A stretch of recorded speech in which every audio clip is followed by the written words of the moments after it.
দখলদার ইসরায়েলের ক্ষেপণাস্ত্র হামলায় নিহত হামাস প্রধান ইসমাইল হানিয়ার হত্যাকাণ্ডের প্রতিশোধ নেওয়ার ঘোষণা দিয়েছে ইরান। এর আগে ইরানের শক্তিশালী বাহিনী ইসলামিক বিপ্লবী গার্ডের পক্ষ থেকে প্রতিশোধ নেওয়ার হুমকি দেওয়া হয়।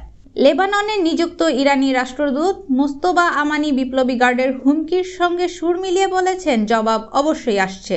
লেবাননের রাজধানী বৈরুত থেকে ইরানি রাষ্ট্রদূত বলেছেন, ইসরায়েল হামাস যুদ্ধের পরিধি বাড়াতে চাচ্ছিল না ইরান, তবে যুক্তরাষ্ট্র এবং ইসরায়েলকে এই অঞ্চলের শিকার বানাতেও দেবে না দেশটি। মধ্যপ্রাচ্যের দেশগুলোতে নিজেদের প্রভাব বিস্তারে দীর্ঘদিন ধরে প্রক্সি বাহিনীকে সহায়তা করে আসছে ইরান, যদিও এই বিষয় কখনো স্বীকার করে না দেশটি।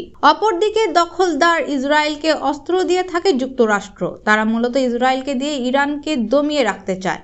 ইসরায়েল ও ইরানের মধ্যে সম্পর্ক বেশ খারাপ। গত বছর হামাস ও ইসরায়েলের মধ্যে যখন যুদ্ধ শুরু হয়, তখন এই দুটি দেশের মধ্যে থাকা দ্বন্দ্ব প্রকাশে চলে আসে।